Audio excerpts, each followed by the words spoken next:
आता ये पकड़ दिया भुटका भरे लाओ एक भुटका भरे लाओ पकड़ दिया ये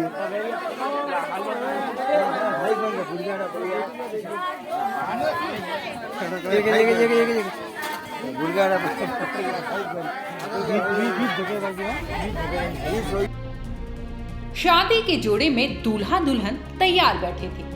शादी का मंडप सजा था। दूल्हा बारात लेकर दुल्हन के घर पहुंच चुका था। यहाँ तो रस्में भी शुरू हो चुकी थी। फेरे की बारी थी, तभी दुल्हन के पेट में अचानक दर्द उठने लगता है। घर वालों से बोलकर दुल्हन फ्रेश होने जाती है, लेकिन उसके बाद दुल्हन नहीं लौटती। मेरी बेटी की 3 तारीख को शादी थी, ठीक है। 3 तारीख के सुबह में बारात आई थी। 7 बजे उनके 7 से 10 तक उनका फेरा का मुहूर्त था। फिर सुबह में तो मैं बारातियों को मिलने के लिए गए और मेरी बेटी के पेट दर्द होने के बाद में घर से चली गई।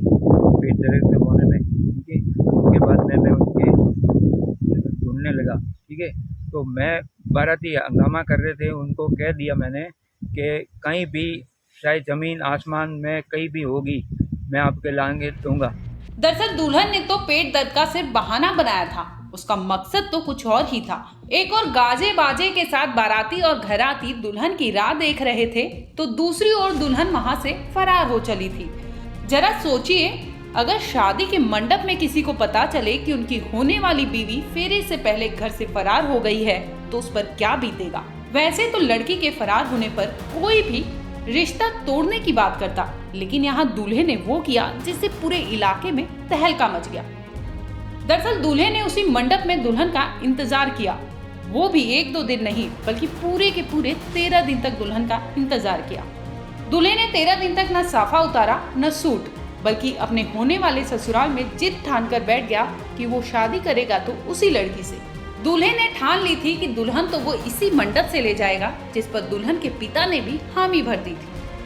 मेरी बेटी की 3 तारीख को शादी थी, ठीक है। 3 तारीख के सुबह में बारात आई थी। 7 बजे उनके 7 से 10 तक उनका फेरा का मुहूर्त था।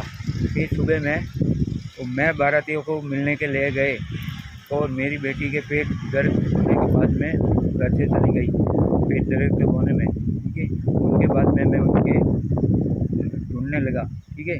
तो मैं बाराती हंगामा कर रहे थे, उनको कह दिया मैंने कि कहीं भी चाहे ज़मीन आसमान में कहीं भी होगी, मैं आपके लांगे दूंगा, ठीक है। मैंने उनसे मेरे साथ संबंधियों से वायदा किया था, उन्हें मेरे वायदे पूरे निभा दिए मैंने, ठीक है। सौदा दही से मेरी लड़की मिल गई और मेरी लड़की ला के मेरे जवाई सरवंत साथ उनके शादी करवा दी और उनको। राजस्थान के पाली जिले में मनीषा की शादी श्रवण कुमार से होनी थी। चारों तरफ खुशनुमा माहौल था। शादी की तैयारियां पूरी हो चुकी थी। सुबह 7 बजे फेरों का समय हो रहा था, लेकिन इसी दौरान दुल्हन अपने प्रेमी के साथ भाग गई थी। घर वालों को जब इस बारे में पता चला तो उनके होश फाख्ता हो गए। शुरुआत में उन्होंने दुल्हन को ढूंढने का काफी प्रयास किया, लेकिन उसका कहीं भी कोई पता नहीं चला। इसी बीच बारातियों को भी भनक लग गई कि दुल्हन मौके से फरार हो गई है। फिर तो मानो बवाल ही मच गया, जिसके बाद दुल्हन पक्ष ने वर पक्ष के सामने मिन्नतें की और जल्द ही बेटी से शादी करने की बात कहने लगे। हालांकि दुल्हन के पिता ने पुलिस में लड़की की गुमशुदगी की रिपोर्ट दर्ज करा दी। वहीं दूसरी ओर दूल्हा वही मंडप में साफा और सूट पहनकर बैठा रहा और कहता रहा कि शादी कर दुल्हन को लेकर ही जाएगा। इसी बीच पुलिस जांच पड़ताल में जुटी और जांच करते करते पुलिस गुजरात तक पहुंच गई। बता दें कि पुलिस ने जब दुल्हन का मोबाइल नंबर ट्रेस किया तो पता लगा कि दुल्हन गुजरात के विसनगर में थी।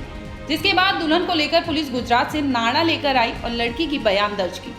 यहाँ हैरानी करने वाली बात ये रही कि लड़की ने पुलिस को बताया कि वो अपने पिता के घर जाना चाहती है और उसके पापा के कहे लड़के से ही शादी रचाना चाहती है। आखिरकार पता लगने के बाद 15 मई को दुल्हन को गुजरात से जैसे तैसे लाया गया। फिर इंतजार कर रहे दूल्हे के साथ 16 मई के दिन दुल्हन को विदा कर दिया गया। ब्यूरो रिपोर्ट, क्राइम तक।